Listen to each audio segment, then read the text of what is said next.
അപ്പോൾ നമ്മൾ ചെയ്യാൻ പോകുന്നത് പോക്കോ X2 എന്ന് പറഞ്ഞ ഫോണിൻ്റെ റിവ്യൂ ആണ്. ഇത് 6GB റാമും 128GB മെമ്മറി വരുന്ന വേരിയൻ്റ് ആണ്. ഇതിൻ്റെ വില എന്ന് പറയുന്നത് 18,500 രൂപയാണ്. നിങ്ങൾ ഈ ചാനൽ ആദ്യമായിട്ടാണ് കാണുന്നുണ്ടെങ്കിൽ വീഡിയോ ഇഷ്ടപ്പെടുകയാണെന്നുണ്ടെങ്കിൽ ചാനൽ സബ്സ്ക്രൈബ് ചെയ്യുക. അപ്പോൾ നമുക്ക് റിവ്യൂലോട്ട് എടുക്കാം. മൊബൈലിൻ്റെ ഏറ്റവും വലിയ പ്രത്യേകത പറയുന്നത് ഇതിൻ്റെ ഡിസ്പ്ലേ ആണ്. 120 ഹെർട്സിൻ്റെ റിഫ്രഷ് ആയിട്ടുള്ള ഡിസ്പ്ലേ ആണ് പറയുന്നത്. ഡിസ്പ്ലേ എങ്ങനെയാണെന്ന് നോക്കാം. നമുക്കതിനകത്തൊരു സിം എജക്റ്റ് ചെയ്യാനുള്ള ടൂൾ കിട്ടുന്നുണ്ട്, കുറച്ച് പേപ്പർ ബോക്സ് കിട്ടുന്നുണ്ട്. പിന്നെ സാധാരണ ഇപ്പോൾ എല്ലാ ഫോണിലും ഉള്ള പോലെ തന്നെ പ്ലാസ്റ്റിക് കവർ, റബ്ബർ കവറാണ്. നല്ല ഫ്ലെക്സിബിൾ ആയിട്ടുള്ള അത്യാവശ്യം ക്വാളിറ്റി ഉള്ള കേസാണ്. നമ്മുടെ മൊബൈൽ വേറെ എന്തൊക്കെയാണെന്ന് പോകാം. ചാർജറാണ് ഇത്. 27 വാട്ട്സിൻ്റെ ഫാസ്റ്റ് ചാർജറാണ്. 4500 mAh ആണ് ബാറ്ററി വരുന്നത്. അതുകൊണ്ട് തന്നെ ഫാസ്റ്റ് ചാർജർ നമുക്ക് നല്ല കാര്യമാണ്, നല്ല സ്പീഡിൽ ചാർജ് ചെയ്യാം. പിന്നെ ഡാറ്റ സിങ്കിനും ചാർജിങ്ങിനുമായിട്ടുള്ള കേബിളാണ്. USB Type-C കേബിളാണ്.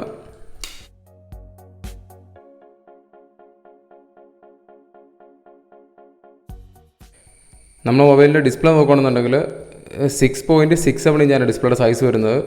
നമുക്ക് ഫ്രണ്ടിൽ വരുന്നത് ഹോൾ പഞ്ചോട് കൂടിയ 2 ക്യാമറകളാണ് വരുന്നത്.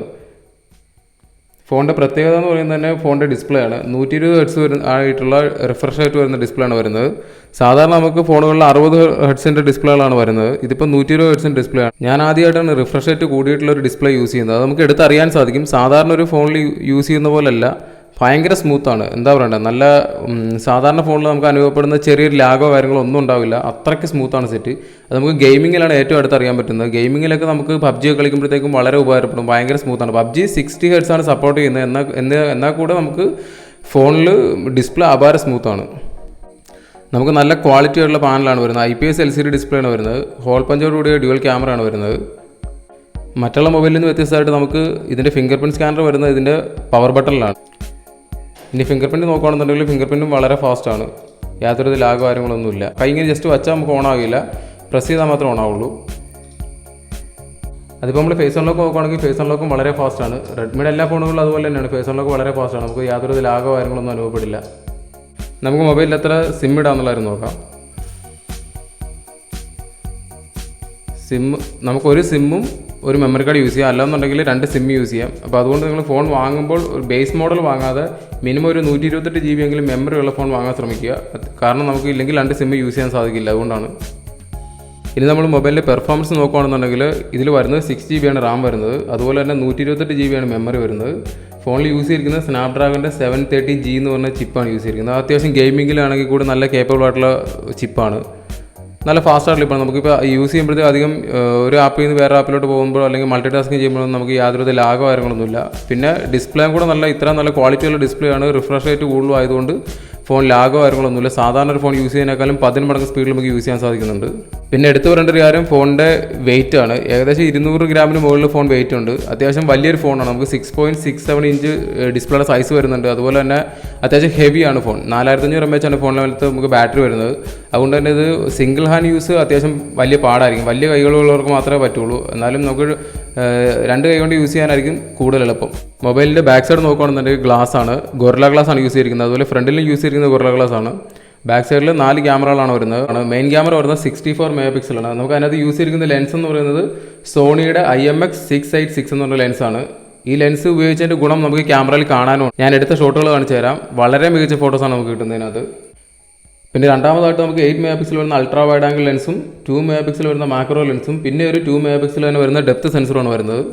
ഫ്രണ്ടിലെ ക്യാമറ നോക്കുകയാണെന്നുണ്ടെങ്കിൽ നമുക്ക് 2 ക്യാമറകളാണ് വരുന്നത്. 20 MP ആണ് മെയിൻ ക്യാമറ വരുന്നത്. പിന്നെ നമുക്ക് 2 MP വരുന്ന ഒരു ഡെപ്ത് സെൻസർ കൂടെ വരുന്നുണ്ട്.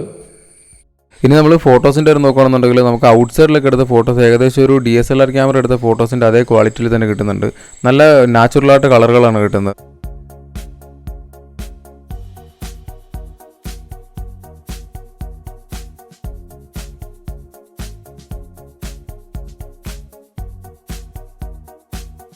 സെൽഫി ക്യാമറ എടുക്കുന്ന ഫോട്ടോസ് നമുക്ക് വളരെ മികച്ച ഫോട്ടോസാണ് കിട്ടുന്നത്. അതിൽ തന്നെ ബോക്കെ എഫക്റ്റോട് കൂടി എടുക്കുന്ന ഫോട്ടോസാണ് മികച്ച് നിൽക്കുന്നത്.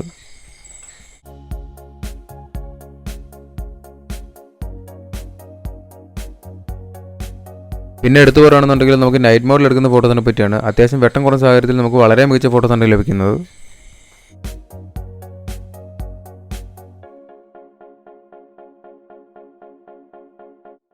ഇനി വൈഡ് ആംഗിൾ ലഭിക്കുന്ന ഫോട്ടോസ് നോക്കുകയാണെന്നുണ്ടെങ്കിൽ വൈഡ് ആംഗിൾ ലെൻസിൽ നമുക്ക് ഫോട്ടോസ് മാത്രമല്ല വീഡിയോസ് റെക്കോർഡ് ചെയ്യാൻ സാധിക്കും.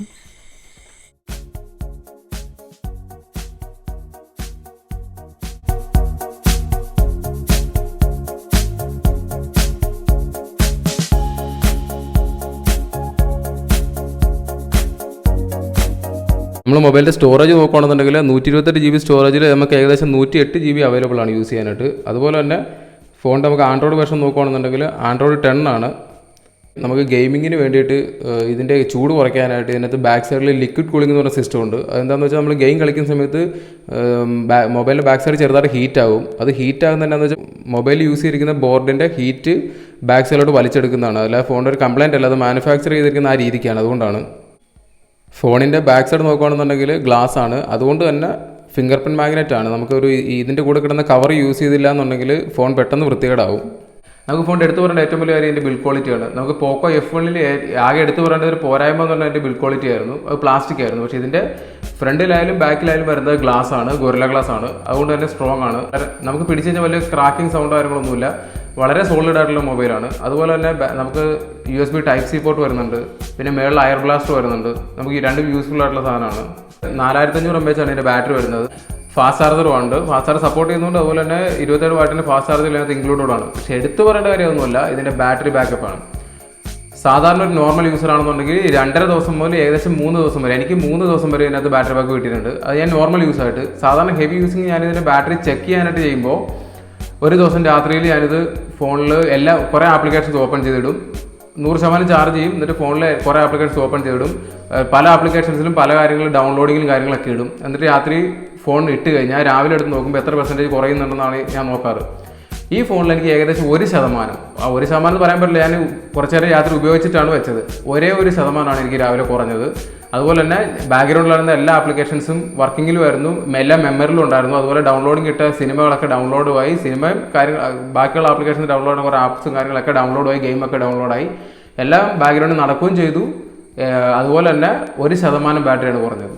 ഇപ്പോൾ ഒരു ഹെവി യൂസർ ആയിക്കോട്ടെ, ഹെവി യൂസർ ആണെന്നുണ്ടെങ്കിൽ ഒരു 1.5 ദിവസം മുതൽ 2 ദിവസം വരെയും, ഒരു നോർമൽ യൂസർ ആണെങ്കിൽ ഷുവറായിട്ട് 3 ദിവസം, 2.5 ദിവസം മുതൽ 3 ദിവസം വരെ ഷുവറായിട്ടും കിട്ടും. ഞാൻ ഉപയോഗിച്ചിട്ടുള്ള ഫോണുകളിൽ എനിക്ക് ഏറ്റവും കൂടുതൽ ബാറ്ററി ബാക്ക് വീട്ടിലുള്ള ഫോൺ ഇത് തന്നെയാണ്. പിന്നെ നോക്കുകയാണെന്നുണ്ടെങ്കിൽ ഇതിൻ്റെ കോൾ ക്വാളിറ്റി ഒക്കെ വളരെ മികച്ചതാണ്. സാധാരണ നേരത്തെ എനിക്ക് 1-2 റെഡ്മി ഫോണുകളിൽ കോൾ വിളിക്കുമ്പോൾ നമുക്ക് അത്ര ക്വാളിറ്റിയുള്ള സൗണ്ടോ കാര്യങ്ങളൊന്നുമില്ല. പക്ഷേ ഇതിനകത്ത് യൂസ് ചെയ്തിരിക്കുന്ന മൈക്കും കാര്യങ്ങളൊക്കെ വളരെ മികച്ചതാണ്. നമുക്ക് കോളിങ്ങിൽ വലിയ കംപ്ലൈൻ്റ് ഒന്നും ആരും പറഞ്ഞിട്ടില്ല. വളരെ നല്ല മൈക്രോഫോൺ കാര്യങ്ങളൊക്കെയാണ് ഇതിനകത്ത് യൂസ് ചെയ്തിരിക്കുന്നത്. ഞാൻ PUBG ഏകദേശം ഒരു 20 മിനിറ്റ് 30 മിനിറ്റ് കളിച്ച് നോക്കിയുള്ളൂ. എനിക്ക് യാതൊരുവിധ ഹീറ്റിംഗ് കാര്യങ്ങളൊന്നും ഉണ്ടായിരുന്നില്ല. പിന്നെ നമുക്ക് ഇതിൻ്റെ എടുത്തു പറയേണ്ട ഏറ്റവും മികച്ച കാര്യം, ഫോണിലെ ഏറ്റവും മികച്ച കാര്യം എന്ന് പറയുന്നത് ഇതിൻ്റെ ക്യാമറയാണ്. സൂപ്പർ ക്യാമറയാണ് വരുന്നത്. ബാക്കിൽ ഒരു 4 ക്യാമറകൾ 64 MP മെയിൻ ക്യാമറ വരുന്നത്. അത് സോണിയുടെ സെൻസറാണ്.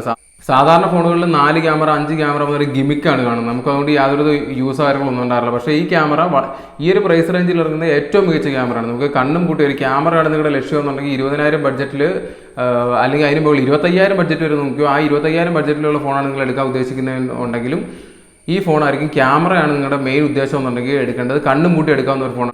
നമുക്ക് മേക്കപ്പ് ഇട്ട പോലത്തെ ഫോട്ടോസും കാര്യങ്ങളൊന്നും അല്ല കിട്ടുന്നത്. നാച്ചുറലായിട്ട് കളറുകളുള്ള ഫോട്ടോസാണ് കിട്ടുന്നത്. അതും വളരെ ഡെപ്തോട് കൂടിയ, നമ്മൾ സൂം ചെയ്താൽ പോലും യാതൊരുവിധ ക്വാളിറ്റിയോ കാര്യങ്ങളോ ഒന്നും നഷ്ടപ്പെടാതെ സൂപ്പർ ഫോട്ടോസാണ് കിട്ടുന്നത്. നമുക്ക് ഇൻഡോറിൽ ഫോട്ടോ എടുക്കുമ്പോഴായാലും ഔട്ട്ഡോറിൽ എടുക്കുമ്പോഴായാലും രാത്രിയിൽ നൈറ്റ് ഷോട്ട്സ് എടുക്കുമ്പോഴാണെങ്കിലും അല്ലെങ്കിൽ മാക്രോ ഷോട്ട് എടുക്കുമ്പോഴും എല്ലാത്തിലും നമുക്ക് മികച്ച ഫോട്ടോസാണ്. സാധാരണ ഒന്നില്ലെങ്കിൽ മാക്രോ ഷോട്ട് എടുക്കുന്ന ക്യാമറ നല്ലതാണെങ്കിൽ ബാക്ക്ഗ്രൗണ്ട് ബ്ലറാക്കി എടുക്കുന്ന ഡെപ്ത് ക്യാമറ മോശമായിരിക്കും. ഇത് ഡെപ്ത് ക്യാമറ നല്ലതാണ്, മാക്രോ ഷോട്ട്സ് നല്ലതാണ്, 64 MP വരുന്ന മെയിൻ ക്യാമറ നല്ലതാണ്, സെൽഫി ക്യാമറ സൂപ്പറാണ്. ഒന്നും പറയാനില്ല. ക്യാമറ ഡിപ്പാർട്ട്മെന്റിൽ 10-ൽ 10 മാർക്ക് കൊടുക്കാം. പിന്നെ ഫോണിന്റെ നെഗറ്റീവായിട്ട് എനിക്കൊന്നും തോന്നിയിട്ടില്ല. നെഗറ്റീവായിട്ട് ചിലർക്ക് മേ ബി തോന്നാം. ഇതിന്റെ ഒരു ഫ്രണ്ട് സൈഡിൽ വരുന്ന 2 ക്യാമറയാണ് ഹോൾ പഞ്ചോട് കൂടിയിട്ട്. ഇതിൽ 2 ക്യാമറകൾ വരുന്നത് എന്നാന്ന് വെച്ചിട്ടുണ്ടെങ്കിൽ അതിന്റെ ഒരു കാരണം ഡെപ്ത് സെൻസറാണ് അഡീഷണൽ വരുന്നത് 2 MP വരുന്നത്. മെയിൻ ക്യാമറ വരുന്നത് 20 MP ആണ്. ഈ ഡെപ്ത് സെൻസർ കൊടുത്തിരിക്കുന്നത് നമുക്ക് ബാക്ക്ഗ്രൗണ്ട് ബ്ലറാക്കിയിട്ട് ഫോട്ടോസ് എടുക്കാൻ വേണ്ടിയാണ്. പക്ഷേ നമുക്കൊരു സോഫ്റ്റ്വെയറിന്റെ സഹായത്തോടെ ചെയ്യാവുന്നേ ഉള്ളൂ. റെഡ്മിയുടെ തന്നെ ബാക്കിയുള്ള ഫോണുകളിൽ ഫ്രണ്ടിൽ സിംഗിൾ ക്യാമറ വരുന്ന ഫോണുകളിൽ നമുക്ക് ബാക്ക്ഗ്രൗണ്ട് ബ്ലറാക്കിയിട്ടുള്ള ഫോട്ടോസ് കിട്ടുന്നുണ്ട്. അങ്ങനെ ഒരു ക്യാമറ ആയിട്ട് കൊടുത്തിരുന്നെങ്കിൽ നമുക്ക് കുറച്ചുകൂടി ഒരു സ്പേസ് കിട്ടിയേനെ.